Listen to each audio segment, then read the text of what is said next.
también incluso estuve conversando informalmente con Martín Puyaro, quien está a cargo del área de tecnología del Ministerio de Seguridad, o sea que también la implementación de lo que significan los botones de pánico y también las pulseras.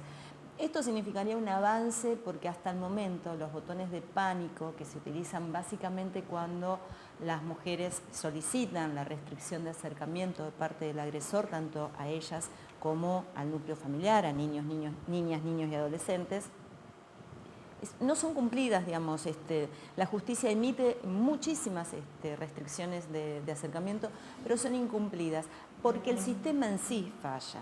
La restricción es una orden emanada por un fiscal o un juez, se la hace efectiva a la víctima la comisaría, pero es la víctima la que tiene que llevarlo y así poner en conocimiento también al agresor. O sea, todo el sistema logra que la mujer y los niños de esa pareja, en caso de que fueran pareja, y si no los niños de esa mujer, restrinjan cada vez más sus libertades, porque avanza el miedo, el agresor sigue hostigando, sigue maltratando, por lo tanto la persecución es de tal magnitud que terminan viviendo encerrados cada vez más en su casa, con peligro los chicos cuando van a la escuela, porque el agresor, digamos, también controla el derrotero, el camino que hacen los niños también. O sea, no es menor, la verdad que el sistema de botón de pánico no es que no funciona en este marco, con este sistema. O sea, no ha tenido los resultados esperados, digamos, en toda la provincia. No, y además porque tienen, yo promuevo el botón de pánico, porque creo que para algunas situaciones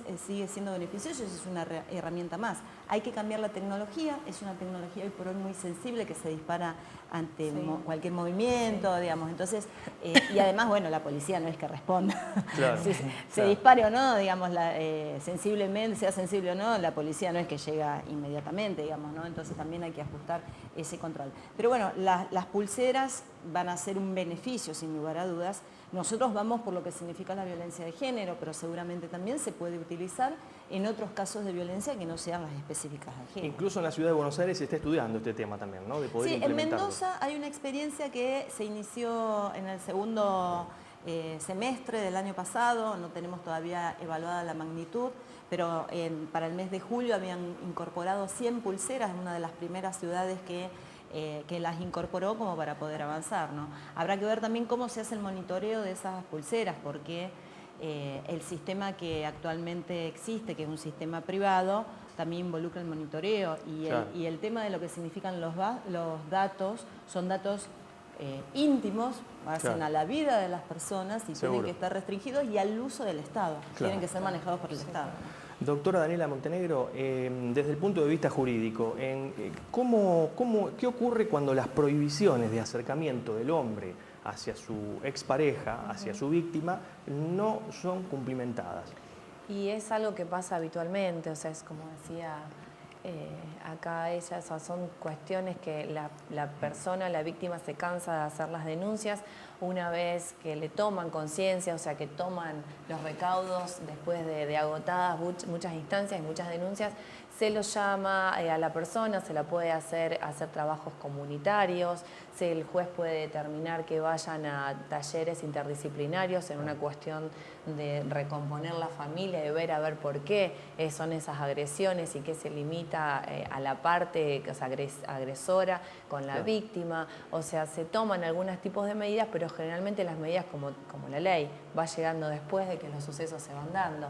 Entonces eso hace verdaderamente difícil a la persona que es agredida o que tiene un temor a poder ver plasmada legalmente una solución para su caso, más allá de que esté el botón de pánico, que esté el llamado del botón, o sea, el botón verde, el 137 creo que es, ¿no? Que llaman y demás, es así, como decía Norma, o sea, tarda la policía en llegar, en acudir a ese primer llamado y bueno, evidentemente los casos de violencia se van suscitando. Claro.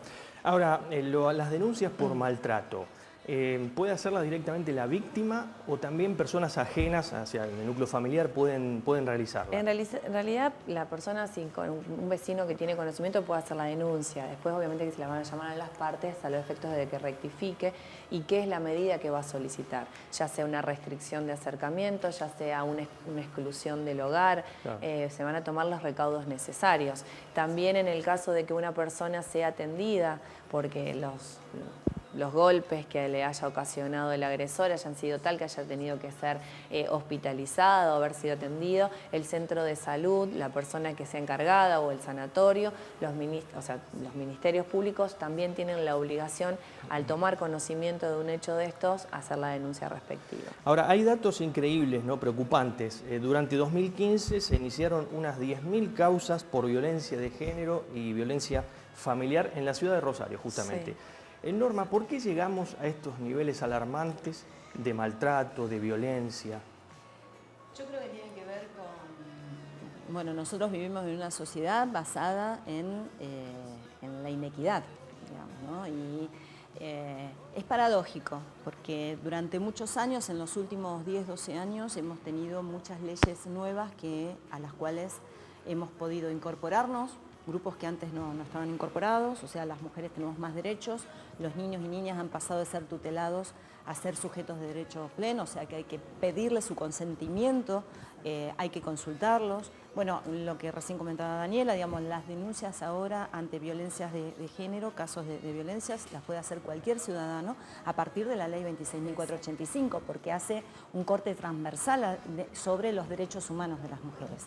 Ahora, si los gobiernos los gobiernos como las medidas de inclusión que se toman, pero desde el concepto de Estado, que somos todos y todas, si no existe un mensaje claro en que la violencia hacia la mujer es un delito, vamos a seguir generando impunidad hacia los agresores y a reproducir modelos donde está bien que alguien ejerza violencia sobre otra persona. Entonces, los hijos, los niños, las niñas, los adolescentes que también ven cómo, digamos, sus padres o las parejas de sus padres maltratan a sus mujeres, digo, es muy difícil que después puedan concebir que tienen la posibilidad de disfrutar del amor de otro modo. Entonces, si el Estado, hay estas 10.000 denuncias que vos decías solo en Rosario, si el Estado no genera un concepto donde somos iguales, donde disfrutar del amor no implica la violencia, donde haya el respeto y la tolerancia entre la diversidad de pensamiento y la diversidad sexual.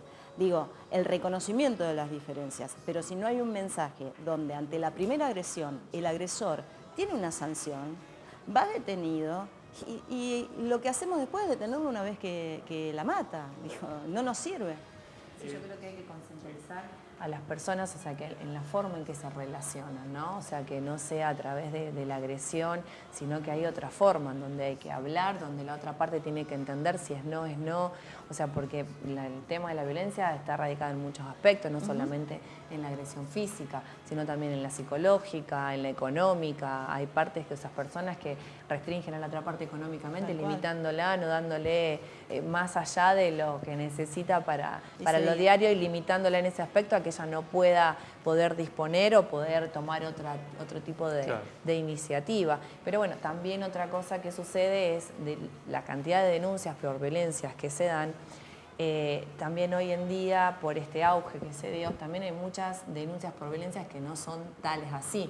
O sea que a los efectos de retirar a la persona, a la pareja del hogar, se implementa una denuncia en donde después no son investigadas. Entonces creo que en eso cae después la justicia, en donde no poner el énfasis en aquellas denuncias que verdaderamente tienen importancia y tienen relevancia y tomarlas a todas por igual y darle el mismo tratamiento.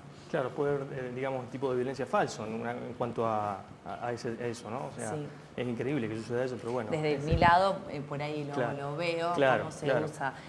Los menores casos, ¿o no? Sí, son pocos, ¿no? La pero la mayoría son de esta índole y bueno, y no se toman en realidad desde la justicia las medidas fuertes y contundentes, los efectos de decir, bueno, hasta acá está. Lo que pasa es que al tener también el derecho a partir de la diversidad de violencias que se reconocen, también está la posibilidad y la conciencia que han tenido las mujeres, porque antes no se denunciaba, no es que estaba invisibilizado.